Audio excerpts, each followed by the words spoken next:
Hey guys, you're watching JayzTwoCents, and I've been talking about it forever on Twitter about upgrading my case to the 900D, and that's what we got right here. This massive, massive behemoth that my computer, my big Switch 810, is actually behind this box. That's just how big this is. And for a size comparison, you can see right here we've got the Fractal Define XLR2 full tower gaming case right here compared to the 900D. So you can see when it comes to a size comparison just how massive this thing is. We're going to unbox it, we're going to take a look inside, and we're going to see whether or not this case really lives up to all the hype and all of the ruckus that this case has been making ever since CES. So stay tuned.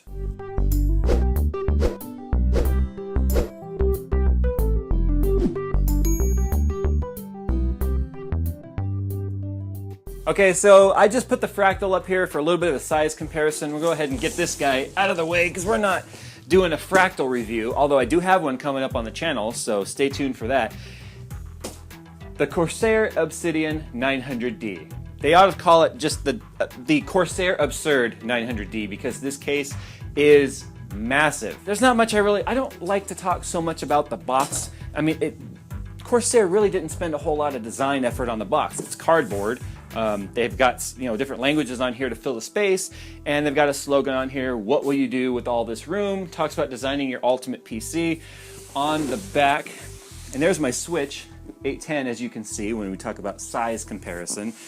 On the back here, it's got just an exploded view of the toolless removable parts that come on this 900D. That's the box. I really don't care about the box. Let's go ahead and take a look at what's inside. Got my trusty blade. I can't even tell you how many times I've cut myself with this thing. And there we go.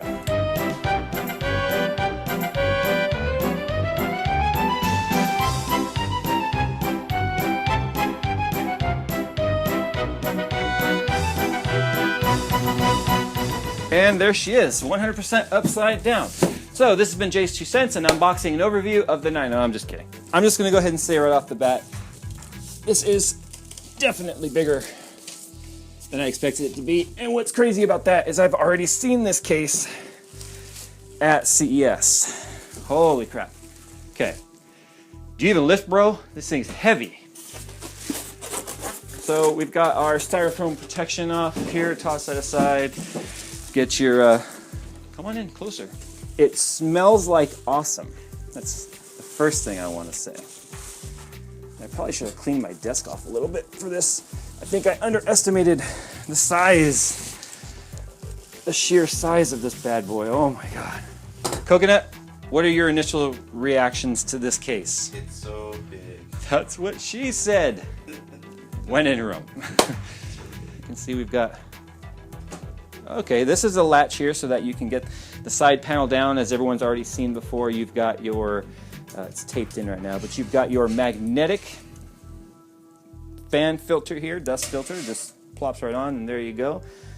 We'll set that up and out of the way. And then on the back here, to release the side panel, you've got this button. You push that in, and once you get all the tape off of this thing, there is the side panel, and it just simply is screwed on, if you can see those screws. The plastic here is a slightly smoked. It's not completely clear. It is just an ever slight tint to it, but it's not flimsy. I mean, it does have some flex to it because it is mostly an acrylic panel, but it's heavy and sturdy. We're gonna set that aside.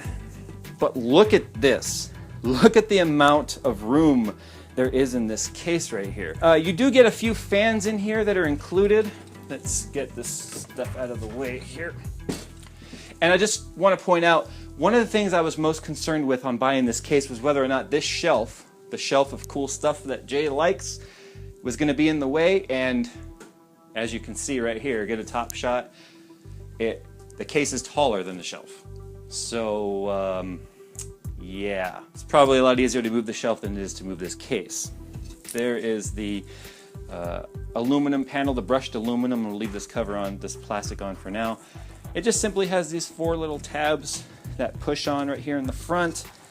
And then when it comes to the fan filter, once again, quality and tape.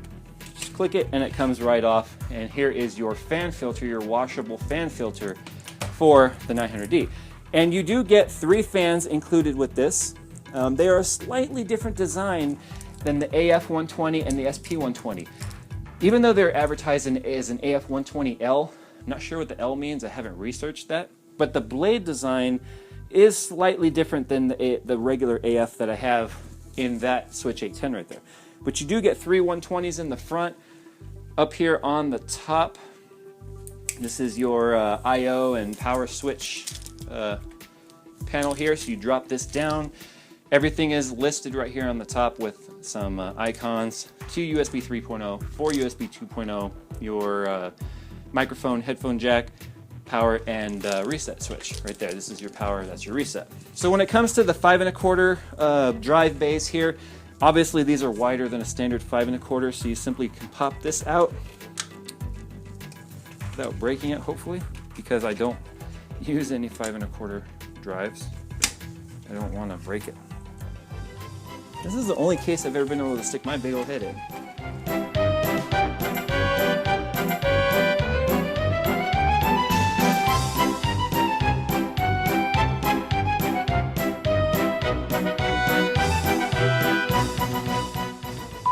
When it comes to your standard 5 1/4 bays, obviously this is wider than a 5 1/4.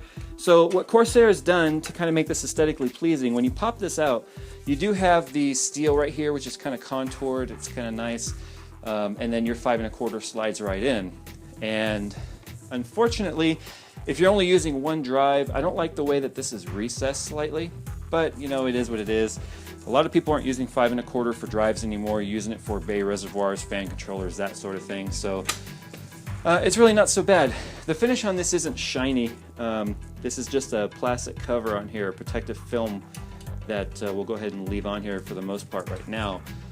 But as you can see, when you peel this back, if you can kind of see right here on the corner, it is a brushed aluminum finish. So the entire case is brushed aluminum. It is not shiny. Case fans that are included, you've got the 3 120s up front. You've got the AF140L in the back here. You've got your cord right here. What I like about the motherboard standoffs here is that they're already all, you know, attached. Everything's in there. You don't have to mount any of the standoffs. I'm assuming that, you know, it's going to come with all of the hardware as well. And looking for the hardware. Not too sure where the hardware is. And there it is. They always stick the hardware in one of the drive bays. So there you go. This is where you're going to find all of your screws and other things that go with this case. This is the side panel right here for the lower portion of the case. If you want to have sideways mounted fans right here for a radiator, or just if you want side flow in through this case, this is the rail for that. So by default, it comes with this rail installed in the lower position with the hot swap bays right down here in the bottom. I will be removing these bays because I don't plan on using those. If you look at the top here from the inside, you do have native mounts for a quad radiator of a 120 quad or a triple 140, or you could put 3 140mm fans or 4 120mm fans. You do have 10 expansion slots, so you can fit your large form factor motherboards in there. Your server boards have plenty of I/O for that. Graphics cards, 4-way SLI, absolutely no problem. And then last but not least, we will go ahead and move around to the back of the case, which is very heavier than I expected. Oh, and real quick, on the back here, I want to point out, you do have native dual power supply unit compatibility here. So they leave one cutout by default.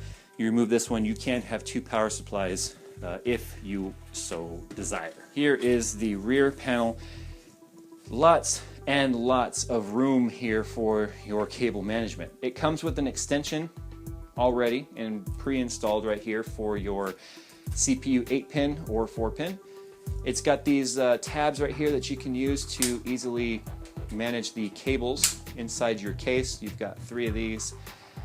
Easy access right here to your drive bays, and then just like on the front, you've got this right here which pops down and gives you access to all of your drive bays. But what I like right here that I didn't even notice is it's got SATA cables pre-installed. Same thing with power. that is a very nice feature. I haven't really seen anybody showcase this. So you have one single plug. I really like this because I hate having all of those extra cables running around for your different drives. You've got one SATA plug right here, which powers all of the drives in this bay. And then you've got your 3 SATA connectors that are already installed. Because this is a hot swap, you can just stick your drive in there and you can use these to install into your motherboard and have one power cable for all of it.